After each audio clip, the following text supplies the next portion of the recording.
July ni somni pasari sang ni somni paruk ani ya CJP protest kan boy pui chungin hei Donald Trump pate chuanin azan thumnan zonin Iran an lo bom to lo bani le dai mai na ni som pathum zonin Iran an bom to kan te tunai hianin ni thum zonin Iran an lo bom le to lo bani ngai omzia in riek leng. And the Trump administration giving diplomacy efforts more time as President Trump moves to pause U.S. strikes on Iran. Diplomacy in biak na in dor na lampang an hanti chole do da ni eng ra tha tak chuang mo an be vele thina in do mai se tila in do ka support na ni chuang lovin an in biak na hian in omzia hi nei lo thai ra tha hi chu lo ve amaro cho he an tile do da ni an bele do da ni. And for the third night. Chief Foreign Correspondent Trey Yanks joins us live from Tel Aviv with the latest. Trey. Last known reported US strikes on Iran. July ni somni pathum le July ni somni pali kha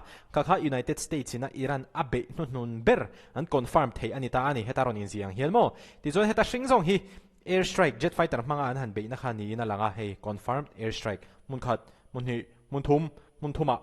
US lampang hian in jet fighter mangin Iran an be ani ti chuan report of explosion without footage video mutur om si lawa etianga hei thil puak ri ringdeu an thriat na mun khat mun hi mun thum mun li mun nga mun ruk mun sarim mun rem mun kwa mun som pakhat laya ani puiram rem khop mai hemi hi July ni somni pathum le ni somni pali ti chuanin reported air strike hi om le bokani mun khat mun hi mun thum laya reported air strike om le boka hemi hi ni thum kal ta khan chuan report of explosion with footage helai hian pakhat om thil puak bom puak nge ka shalo misal na baka puak nge ka shalo amaro chu report of explosion apuak ani puak chiang ani ka video ammu tur omani ti khani July ni somni pathum le ni somni pali kha United States na Iran an be nun ber lo ni le tareng mai ni thuma zoni nan be le to lo ngam ji rek zelang. Yeah, hey guys, good morning. For the past 3 nights, the United States has halted strikes against Iran. Axios reports that the top U.S. military commander in the Middle East, Admiral Brad Cooper, recommended stopping the bombing campaign around the Strait of Hormuz. Axios in a report dan chuan top U.S. military commander Middle East Omek hianin Strait of Hormuz kan bomba hi in du tok lok te ang ute ni hey. The top U.S. military commander Admiral Brad Cooper. Admiral Brad Cooper hianin bombing campaign Strait of Hormuz an nei mek hi ti top turin aron recommend ani a recommendation pek chu a pui rem khop mai a powerful rem khop mai in bom to lo lok ang hiang atia an bom lo hal mai ani Admiral Brad Cooper himo lal rem khop mai just because it has reached the limit of its effectiveness. It has reached the limit of its effectiveness. According to 2 sources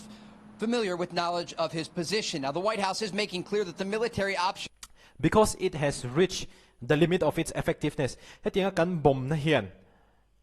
Omzia unable to don chuang lo. Atiani, adi khop mai, ani khat na, ni na, ni thum na, they has effective. Di han a chho char mo effectiveness ka ti khan a chho char amaro chu an bom na sa to lu ka bom thiet bel tur pok om to chuang lo chu ban chonin a effectiveness kha hetia lon chho je lo kha nin tiang hianin angil pheida ni om je chu an bom na sa to lu tu ka abak han bom thiet bel le tur mo Iran han nor le na tura han bom lui dan tur kha civil mi te an be an that rengo te ni lo kha chonin US pai tan po khanin omzia to don lo lu tukti na ang vela ni ka hre thiam dan chuan in hre thiam dan kha comment section aron soi ve zero remains on the table, but officials are giving diplomacy and intense economic pressure time to work. The US intense economic pressure Strait of Hormuz naval blockade and block kha Trump angai pon air strike te missile te tiang vela vaka ai chuanin kan naval blockade po hi Iran tan hian a hlok jok kan tang kai pui zo kha tia tunai hianin naval blockade kha an tran le to ni US lampang hianin Strait of Hormuz a han chuwan chuanin Strait of Hormuz US ina a block manga Iran economy atia pressure va pega kha tunai hianin an tum chhole don ni na langani hei hi chu Trump pu ya po hianin engmani soi chu aron nei vele deu mai theia tianga thilan ti tum dana hian mo naval blockade remains in effect, costing the regime hundreds of millions of dollars per day. Hundreds of millions of US dollar. $1 million za chuang ni tinin Iran lampang hian an chana ni The administration inherited, the Secretary Hegseth inherited a depleted situation from not only Ukraine, but also the ongoing fight with the Houthis under the Biden administration. The U.S. military, and I've verified this every which way, has everything that it needs to conduct this campaign as effectively as it needs to be. And I have to tell you, the people that are leaking this nonsense deserve to be in jail. Kipan so hipoy mo ko may Pete Hegseth to na Defense Secretary United States Defense Secretary hian Biden administration Biden na sarkar hunlaya Ukraine an lo han chan puite le Houthis ten lo be vereng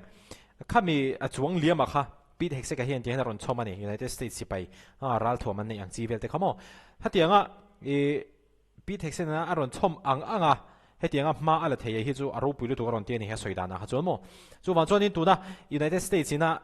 an bombing campaign nei te po hi tu so an chol santaria effective thei ang per chuan ina effective to abak chu ti vak ngai na om to big lo ni na lang United States tan po chu wan chuan an top san ri ani mel ani amaro chu dot the dar vean omaniang khiting chung cha hianmo ki pa po khianin thudik lo the dar tu te hi jela tanan phu ni ron tia engtin tak khulama kon dot lo the dar veang mo hemi iran ne nan in do chung cha hi. Despite the pause in military action, countries across the region remain on high alert. Israel's Prime Minister Benjamin Netanyahu spoke with Fox News over the weekend ahead of his trip to the United States, where he described what will happen if Iran attacks first. Nia, tu na sonin United States na painan bomb to lo wa amaro chu Saudi Arabia le Houthis te en la indo ve thawin ka ria tu na hian mo an lain ka ve renga Houthis lam pang te pon Saudi thil te pon va be na kina video kan ria kanga ti chuan khatiang khathilom je ania amaro chu US le Iran ber an indo to lo awang hanin ram tam tak te pon tlem cha in relax ve dewa an in relax kan ti hanin hey 100% relax tu ni thelo shim an la in ral ring vereng thawani an in ring vereng thaw achan chu Benjamin Netanyahu te po US a azindon ni na langa ta te po khanin Iran hian miron bele masata se engtin nge kan ti ang ti te po kha zona te po kha azona ni chu wang chonin an la film khur ang reng khop mai tu na hian chon soile soinu Iran hi an tang rai thei khop mai United States te hian a zone ni som pathuma han bom to ram tam tak chu ni se an tlom to mai the ni Iran zon tlom du mi lo on ka plate ve ze la tu na hian hei US lampang hian na chol san top mai ni mo ka shi thiam dan la zonin an tet la ya tema upadeu hlek le no pang deu hlek kol deu mo no pang deu hlek kol deu har deu an hanin suala a upazo kha chu a tha vela ha chona chak jok nge ya a ne chu ne jok nge amaro chu an no pang jok a kol jok kha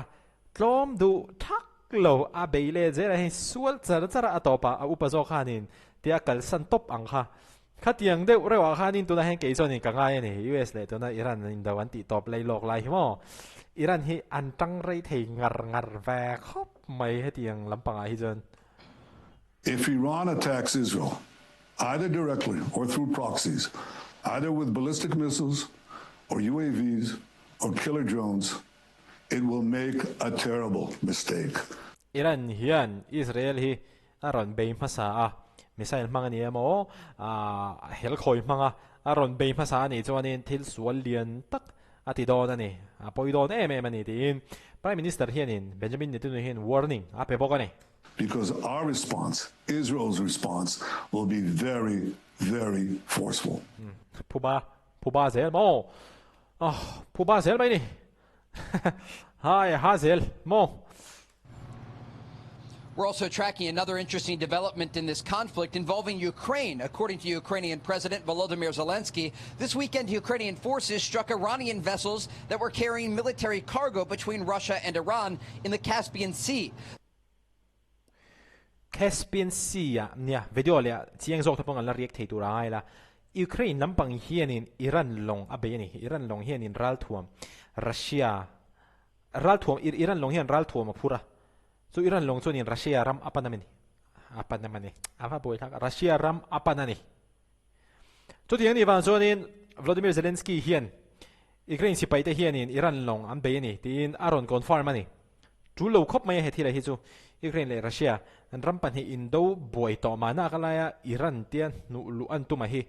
a boy tha khop mai Iran lampang hen tinge en riek le ka selo nimin kha ka riek lo mo Zelensky riek lo chhung la khin in ti hian new si lo om le man vak zela posted to X saying we also achieved very strong results with long-range strikes in the Caspian Sea, including vessels used in military cargo shipments involving Iran, as well as a warship. boy thaw mai Iran hian in Ukrainian be vele rengo ta se boy Indo pui pathum na de pui chuak tak lawang ti soi thena tong thu se lawa mo Ukraine la pa hen lo be vele rengo ta hei chu na kina video danga chiang zokin kan react thei tu ra nga yang ati zong khani phot se video la kin mule theu do ne